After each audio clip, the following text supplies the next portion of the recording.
আসসালামু আলাইকুম রহমতুল্লাহি ওবরকাতুহু। সম্মানিত দর্শক, নির্বাচনের পরের দিন ফেব্রুয়ারি মাসের ১৩ তারিখ সন্ধ্যাবেলায় আজকের এই ভিডিওটি করছি। ত্রয়োদশ জাতীয় সংসদ নির্বাচনে যে ফলাফল, এটি মোটামুটি সেটেলড হয়ে গেছে। হা ভোট কত পড়েছে, না ভোট কত পড়েছে, বিএনপি সাকুল্যে কতটি সিট পেল, স্বতন্ত্র কতজন পেয়েছেন, আর জামায়াত ইসলামী কতজন তারা পেয়েছেন। তো সার্বিক ভোটের ফলাফল যাই হোক না কেন, ভোটের আগে জামাত নিয়ে মানুষের একটা মিথ তৈরি হয়েছিল, ভয়ঙ্কর একটি মিথ। আর সেই মিথটি ছিল জামাতের সঙ্গে দিল্লির একটা খুব ভালো যোগাযোগ হচ্ছে, দিল্লির কর্তা ব্যক্তিরা জামাতের আমিরের সঙ্গে এসে দেখা করেছেন, জামাতের আমিরও লন্ডনে গিয়ে দিল্লির কর্তা ব্যক্তির সঙ্গে দেখা করেছেন, ফলে জামাত যদি ক্ষমতায় আসে দিল্লি আপত্তি করবে না। দ্বিতীয় যে বিষয়টি ভয়ঙ্করভাবে ছড়িয়ে পড়েছিল সেটি হলো আমেরিকা, তারা জামাতের ব্যাপারে গ্রিন সিগন্যাল দিয়েছে। জামাত ক্ষমতায় আসুক, ক্ষমতা পরিচালনা করুক, এটা আমেরিকা চাচ্ছে। অন্যদিকে ব্রিটিশ রাষ্ট্রদূত এবং ইউরোপীয় ইউনিয়নের যারা রাষ্ট্রদূত, তারাও জামাতের ক্ষমতা আরোহণ নিয়ে বেশ দৌড়ঝাঁপ করছিল। কখনো দিল্লি যাচ্ছিল, কখনো লন্ডন যাচ্ছিল, কখনো ব্রাসেল যাচ্ছিল। আর রাষ্ট্রদূতদের এই তৎপরতার সঙ্গে তাল মিলিয়ে দেশের যারা ব্যবসায়ী আমলা কামলা, তারা সবাই মগবাজারে জামাতের অফিসে ভিড় জামাচ্ছিল।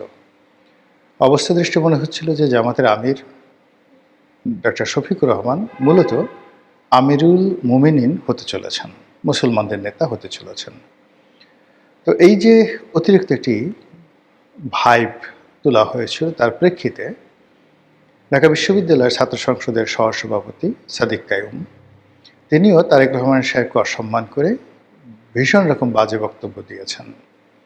অন্যদিকে জামাতের যারা সঙ্গী সাথী, এনসিপির নেতৃবৃন্দ, বিশেষ করে নাসিরউদ্দিন পাটোয়ারি, তার চালচলন কথাবার্তা ছিল ভীষণ রকম বেপরোয়া। মির্জা আব্বাসকে ওঠার সময় এক চুবানি, বসার সময় আর এক চুবানি, এবং এই ভদ্রলোকের জীবন রীতিমতো তছনছ করে তিনি ছেড়েছেন। নির্বাচন যদি আর দিন 15 চলত, আব্বাসউদ্দিন সাহেবের রক্ত বমি হতো, মির্জা আব্বাস সাহেবের রক্ত বমি হতো, ডিসেন্ট্রি, অথবা সেই যে রক্ত আমাশ হয় সেটি হতো, অথবা তিনি গলায় দড়ি দিয়ে মরতেন। এরকম একটা পরিস্থিতি তৈরি করা হয়েছিল। আর নাসিরউদ্দিন পাটোয়ারির মতো তরুণ যারা নেতৃত্ব, তারা মির্জা আব্বাসের মতো ঝানু, বিখ্যাত এবং সিজেন্ট যারা পলিটিশিয়ান, তাদেরকে ঠিক তখনই আঘাত করেন যখন তার পিছনের ভিত্তিটা থাকে খুবই শক্তিশালী। তো এই যারা লোকজন, নাসিরউদ্দিন পাটোয়ারি, জামাতের যারা লোকজন, তাদেরকে প্রমোট করছিল, বিশেষ করে প্যারিসের প্রবাসী ইউটিউবার পিনাকি ভট্টাচার্য, আর জামাতের আরেকজন আধ্যাত্মিক নেতা হিসেবে পরিচিত ইউটিউবার ইলিয়াস হুসাইন। তো তারা তাদেরকে নানাভাবে গত 17 মাস ধরে তাদেরকে যেভাবে প্রমোট করছিল, তাতে করে জামাতের যারা লোকজন, তারা মনে করেছিল যে এই দুজনের হাতে প্রচুর ক্ষমতা। আর সেই দুজনও, ইলিয়াস এবং পিনাকি, তারা দুজনে, যদিও তাদেরকে সবাই ইল্লু এবং পিঙ্কু হিসেবে ডাকেন, তো যেহেতু এই প্রথমবার আমি তাদের নাম উচ্চারণ করে ভিডিও করছি, তাই নামের বিকৃতি না করে আমি তাদেরকে ইলিয়াস এবং পিনাকি হিসেবেই সম্বোধন করছি। তো পিনাকি এবং ইলিয়াস, তাদের দুজনের যথেষ্ট আত্মবিশ্বাস জন্ম নিয়েছিল যে বাংলাদেশে তাদের কোটি কোটি ফলোয়ার আছেন, তারা বাংলাদেশে আসলে যে কোনো রাজনৈতিক পরিস্থিতি উল্টে যাবে, এবং তারা যদি বিএনপির বিপক্ষে যায়, বিএনপি রাজনীতি শেষ, জামাতের পক্ষে যদি তারা অবস্থান নেয়, তাহলে জামাতের রাজনীতি নতুন করে শুরু হবে। তো এরকম একটা ভাইব চলার কারণে ইন্টারনেটে এবং সোশ্যাল প্ল্যাটফর্মে জামাত সম্পর্কে নানা রকম ওভার এস্টিমেট যেটিকে বলা হয়, সেটি ছড়িয়ে পড়তে লাগলো, এবং সবাই ধরে নিল জামাত ক্ষমতায় আসবে। প্রথমত জনপ্রিয়তা তাদের ব্যাপক হারে বেড়েছে, দ্বিতীয়ত তরুণ ভোটাররা, যেহেতু এনসিপি তাদের সঙ্গে যুক্ত আছে, সবাই জামাতকে ভোট দেবে, আর তৃতীয়ত যারা নারী ভোটার আছেন তারা দিবেন। আর ইসলামপন্থী যে সমস্ত মানুষ ধর্মকর্মে বিশ্বাসী, সৎ মানুষের শাসন চায় এবং টাউট বাটপার বদমাশদেরকে পছন্দ করে না, তারা জামাতকে ভোট দেবে। কাজেই জামাত ক্ষমতায় আসছে। কিন্তু শেষমেশ যখন রেজাল্ট আউট হলো, রেজাল্ট আউটের হওয়ার পরে দেখা গেল জামাত ভালো করেছে। অতীতের তাদের মানে যতগুলো ইলেকশনে তারা অংশগ্রহণ করেছে, সব ইলেকশনে তারা যত প্রার্থী তাদের পাশ করেছিল, সব প্রার্থীর যোগফল একত্র করলেও এইবার তারা যে বিপুল সংখ্যক সংখ্যাগরিষ্ঠতা পেয়েছে, এটা ইতিপূর্বে কখনো হয়নি। তো সেই দিক থেকে যদি আপনি ধরেন যে জামাত ক্ষমতায় যেতে পারছে না বা সরকার গঠন করতে পারছে না, এটি তাদের একদিকের পরাজয়। আর অন্যদিকে যদি আপনি চিন্তা করেন যে জামাত যে সংখ্যক আসন পেয়েছে, সেই সংখ্যক আসন তারা জীবনে কোনোদিন পায়নি, সেই দিক থেকে এটি তাদের একটা বিজয়। এখন এই বিজয়ের যে আলটিমেট গোল কি?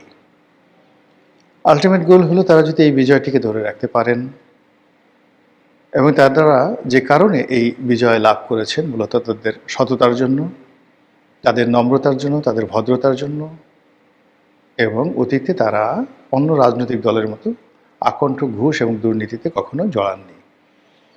এই সুনামটা যদি তারা অব্যাহত রাখতে পারেন এবং একই সঙ্গে তাদের যারা প্রতিপক্ষ বিএনপি, ইতিমধ্যে বিএনপি যে সকল দোষে দুষ্ট হয়েছে, সেই সকল দোষ যদি বিএনপি করতে থাকে এবং এগুলো না করার কোনো কারণ নেই, সায়দাবাদের চাঁদাবাজি, গাবতলীর চাঁদাবাজি, তারপর মহাখালীর চাঁদাবাজি, কারওয়ান বাজারের চাঁদাবাজি নিশ্চয়ই তারা আওয়ামী লীগের হাতে তুলে দেবে না, জামাতের হাতে তুলে দেবে না, অথবা ওখানে যে দৈনিক শত শত কোটি টাকা চাঁদা লেনদেন হয়, সেই চাঁদার লোভ থেকে, লালসা থেকে নিজেদেরকে নিবৃত্ত করে ওই এলাকাকে চাঁদাবাজ মুক্ত তারা করবে, ইনক্লুডিং গুলিস্তান সহ। যদি স্বয়ং আল্লাহ রাব্বুল আলামিন তাদেরকে জিব্রাইল ফেরেশতা পাঠিয়ে আলাদা হেদায়েত দান করেন, তাদের সিনা ফাঁক করে সেই সিনার মধ্যে থেকে যত দূষিত রক্ত বের করে নেয়, সিনা সাক করে, তাহলে হয়তো সম্ভব। আদারওয়াইজ স্বয়ং তারেক রহমান সাহেব তো দূরের কথা, স্বয়ং বেগম জিয়া, তারপর শহীদ প্রেসিডেন্ট জিয়াউর রহমান সবাই এসেও যদি এই বিএনপির নাম ব্যবহার করা দুর্বৃত্তদেরকে হাতে পায়ে ধরেন, তবুও তারা এই কুকর্ম থেকে নিজেদেরকে নিবৃত্ত করবে না। এদের বিরুদ্ধে বিএনপিকে খুব রাষ্ট্রিক অ্যাকশনে যেতে হবে, এদেরকে ক্রসফায়ার দিতে হবে আবার আগের মতো, এদের বিরুদ্ধে অপারেশন ক্লিন হার্ট চালাতে হবে। আদারওয়াইজ গত 17 মাসে তারা যে কাজ করেছে, এটি বিএনপি শাসন ক্ষমতা আসার পর যদি মাত্র 30 দিন 30 ডেজ চলে, জামাতের দ্বিতীয় বিপ্লব শুরু হয়ে যাবে। জামাতের যে মানে সফলতা, এটি প্রাতিষ্ঠানিক রূপ পাবে। তো সেই দিক থেকে জামাত যেটা শুরু করলো 2026 সনের ফেব্রুয়ারি মাসে, তাদের এই সফলতা সবেমাত্র শুরু হয়ে গেল। এগেল এক। 2 নম্বর হলো যে ইসলামিক দলগুলো গত সেই যে কয়েক মাস আগে তারা সরোয়ার্দীতে একটি অনুষ্ঠান করেছিল। সেখানে হেফাজত, তারপরে সেখানে গণ অধিকার পরিষদে নুরুল হক নুরু, এরপর চরমোনাই পীর সাহেব জামাত যেভাবে একত্রে একই মঞ্চে সমবেত হয়েছিল, যদি সেই ঐক্যটা ধরে রাখা যেত, এক্ষেত্রে যতই ম্যাটিকুলাস ডিজাইন হোক না কেন, জামাত একটা ভালো ফলাফল করতে পারত। কিসের ইশারায়, কার ইশারায় মামুনুল হকরা চলে গেল, কিসের ইশারায়, কার ইশারায় চরমোনাই পীর সাহেব চলে গেলেন, এই জিনিসগুলো, বা জুনায়েদ হাবিবি কেন বিএনপিতে গেলেন, এই জিনিসগুলো এখন চুলচেরা বিশ্লেষণ হবে। চুলচেরা বিশ্লেষণের সঙ্গে সঙ্গে ইসলামী যে দলগুলো জামাতের নেতৃত্বে আবার ঐক্যবদ্ধ হবে, এতে কোনো সন্দেহ নাই। এবং সকল ইসলামিক দলগুলো যদি পার্লামেন্টের বাইরে জামাতের নেতৃত্বে একত্র হয়, আর যেহেতু জামাত এখন পরীক্ষিত বিরোধী দল, প্রধান বিরোধী দল, পরীক্ষিত তাদের যে নেতৃত্বের ক্ষমতা, এটি অন্য অন্য ইসলামিক দলগুলো এখন আর চ্যালেঞ্জ দিতে পারবে না। এখন কোনো অবস্থাতেই চরমোনাই পীর সাহেব বড় কথা বলতে পারবেন না। তো সেই অর্থে যদি জামাতের নেতৃত্ব মেনে নিয়ে একটা বৃহত্তর মোর্চা হয়ে পড়ে বিরোধী দলে, আর পেছন দিক থেকে যদি আওয়ামী লীগ বাতাস দেয়, তাহলে সরকারের জন্য রাষ্ট্র চালানো কঠিন বিষয় হয়ে পড়বে এবং জামাতের দাবিদারি করা ছাড়া মূলত তখন সরকারের আর কোনো ওয়ে থাকবে না। আর ইতিমধ্যে সরকার যদি বড় বড় কোনো প্রজেক্টে ফেল করে, ভারতের সঙ্গে যদি তারা কোনো নেগোসিয়েশন করার চেষ্টা করে, কিংবা তারেক রহমান সাহেব যদি দিল্লি ভ্রমণে যান, নরেন্দ্র মোদীর লোকজন যদি বাংলাদেশে ঘন ঘন আসেন, তাহলে ওই যে সাদিক কায়েম যেভাবে গালি দিয়েছিল নির্বাচনের আগে তারেক রহমান সাহেবকে কেন্দ্র করে, ওই একই গালি আবার তিনি দিবেন।